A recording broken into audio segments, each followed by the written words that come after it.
Olá a todos, bem-vindos a mais um vídeo da plataforma Moretti. Nesse canal são tratados assuntos acerca da engenharia agrícola. O meu nome é Leopoldo Luiz Gubert Filho, estou no 8º período da agronomia na Universidade Federal do Paraná e estarei tratando acerca de transformadores monofásicos.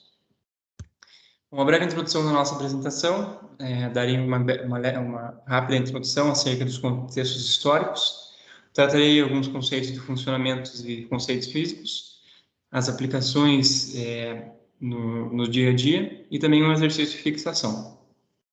Bom, primeiramente, o que justifica a utilização de um transformador? Primeiramente, sabemos que cada equipamento elétrico funciona em uma determinada tensão. Com isso, os transformadores são muito utilizados para realizar alterações dessa tensão para adequar com a do equipamento. Além disso, no transporte da eletricidade, nós sabemos que há muita perda por calor pelo fio condutor. E essa perda, ela é proporcional ao quadrado da corrente. E para que haja uma diminuição nessa perda, nós devemos diminuir a corrente. Então, a gente respeita a proporcionalidade da tensão e corrente, né, de acordo com a fórmula P, potência é igual a tensão vezes corrente, realizando os ajustes nessa tensão, diminuindo a tensão, ou aumentando a tensão, nós conseguimos diminuir ou aumentar a corrente, fazendo com que haja menos perda por calor, né, no transporte da eletricidade. Então, aqui nós temos um exemplo, né, desde a geração até o consumo, o transporte dessa eletricidade, caso não houvesse os transformadores, haveria muitas perdas por calor e também os equipamentos talvez não pudessem ser utilizados, né, por não estar incompatíveis com a tensão que é recebida dessa eletricidade. Então, só para contextualizar, por exemplo, um gerador que tem 10.000 volts, né, ele gera uma tensão de 10.000 volts, ele ao ser transformado, né, para ser transportado pela rede de transmissão, ele é elevado essa tensão a 700.000 volts. E depois, na rede consumidora, ele é diminuído novamente a 110 ou 220. E esse motivo, né, para que justamente haja uma diminuição na tensão, diminuindo a perda, né, por calor, fazendo com que o processo seja mais eficiente, né? O processo de transporte seja mais eficiente.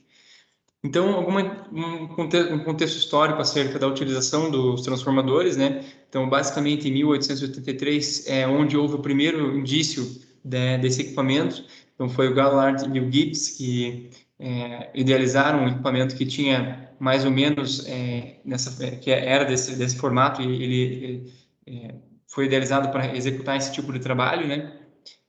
Mas o nome transformador, a primeira vez que surgiu foi na empresa Guns Transelectric Company, que o Otto, o Mixca e o Caroli inventaram, né, o ZDB Transformer, que é o transformador que nós conhecemos, que foi, né, o primórdio que nós conhecemos nos dias atuais. Basicamente, como que a gente vai fazer para que haja, né, essa alteração nessa tensão? Então, como eu citei, o transformador, ele basicamente tem a função de executar essas alterações, né? E essa alteração vai ter como consequência variações da corrente e, né, sendo mais compatível tanto com questão de corrente como questão de tensão ao equipamento que será utilizado. Então, o funcionamento é o seguinte: é um núcleo de ferro, um enrolamento primário e um enrolamento secundário. Então, a eletricidade ela entra, né, inicialmente no primário, de acordo com a lei de Ampere, há uma criação de campo magnético, né, nesse primário. Esse campo magnético ele é focado no núcleo de ferro, que é transportado e vem até o enrolamento secundário. Nesse enrolamento secundário, de acordo com a lei da indução eletromagnética ou a lei de Faraday, é gerado energia elétrica novamente, transformado, né, de magnética para elétrica, e ela sai do transformador com a sua tensão alterada. Então, basicamente, o que determina essa tensão, essa variação de tensão, são os números de espiras. Então, sabemos que quanto mais espiras nós colocarmos na saída, no secundário, maior será a tensão na saída. Consequentemente, menor será a tensão, menor será a corrente na saída. Então, a relação entre a espira, né, a razão entre a espira, tensão e corrente seria essa aqui. Então, qualquer alteração que eu fizer, né, o número 1 e o número 2, eles representam primário e secundário, ele tem que obedecer essa tensão. Então, se eu aumento o número de espiras, eu vou, consequentemente, estar aumentando o número da tensão na saída e também diminuindo o número da corrente na saída. Consequentemente, se eu diminuir, o oposto ocorre, tá? Então, esse conceito de transformador, ele atua basicamente como um consumidor de energia no enrolamento primário e um gerador de energia no enrolamento secundário. E esse balanço, né, entre consumo e a geração é o que determina essa fórmula aqui essa razão que a gente tem com as espiras, né? Então, aqui, basicamente, os conceitos físicos que foram aplicados, né? A lei de Joule, obviamente, que é um dos fatores que justifica a utilização do transformador, a lei da indução eletromagnética e a lei de Ampere. E, como eu citei, ele atua como consumidor e como gerador. E a eficiência desse consumo, né, esse balanço, ele tem uma razão de 98%, ou seja, ele é muito eficiente. E, em termos teóricos, é considerado, em termos práticos, na realidade, é considerado 100% basicamente de eficiência.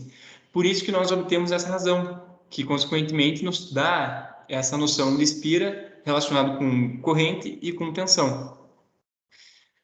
Bom, como eu citei, tanto o aumento de espiras como a diminuição de espiras, eles são artifícios utilizados para que a gente consiga elevar e rebaixar essa tensão. Então, a gente consegue classificar os transformadores em elevadores de tensão e rebaixadores de tensão. Então, geralmente, os elevadores, ele apresentam um menor número de espiras no primário, consequentemente, um maior número de espiras no secundário, elevando a tensão, como eu mostrei na razão anterior. E esse quesito faz com que possa, né, de acordo com a lei de Joule, que possa haver uma alteração no fio. Então, fios com diâmetros maiores, com diâmetros menores. E o rebaixador de tensão ocorre o oposto. Então, um maior número de espiras no primário, consequentemente um menor no secundário, tendo uma menor tensão, uma maior corrente, consequentemente um fio mais grosso deverá ser utilizado para que as perdas sejam menores. Então, as aplicações da agricultura, elas são bem similares com as aplicações que nós vemos no dia a dia. Então, desde a transformação direto dos fios, né, para as residências, como também as transformações da residência para o equipamento, como nós vemos aqui uma fonte. Então, você coloca essa fonte, né, seja ela 210, 220 ou vice-versa, você consegue adequar a tensão com o equipamento, tá? E citando os transformadores monofásicos, esse basicamente é o funcionamento deles. Apenas para curiosidade, os trifásicos eles têm um funcionamento muito parecido. O que difere são as quantidades de espiras, o número de espiras, né? Mas isso, números de enrolamentos. Mas isso será visto em outra aula. Bom, agora só para contextualizar um exercício, né? Para a gente ver como que a gente utiliza esse número de espiras com relação às voltagens, às tensões, perdão. Supondo uma tensão de 220 volts fornecida a uma residência, em um equipamento de 20 volts, em um equipamento de 20 volts com um transformador integrado com 1.250 espiras, ou seja, ele tem um transformador já no equipamento, no rolamento primário. Quantas espiras são necessárias no rolamento secundário para que não seja ultrapassada a tensão de 20 volts? Então, a gente consegue, utilizando aquela relação, a gente consegue descobrir, né? Então, a gente usa a relação, substitui os valores, isola o número de espiras no secundário, que é o que o exercício pede, e descobrimos que deveríamos ter 114 espiras. Então, é muito interessante que a gente pode variar as variáveis, né, obviamente, em relação à tensão, corrente e também com os números de espiras, e assim concluir como que a gente pode dimensionar esse nosso transformador. Bom, muito obrigado pela sua atenção e até a próxima.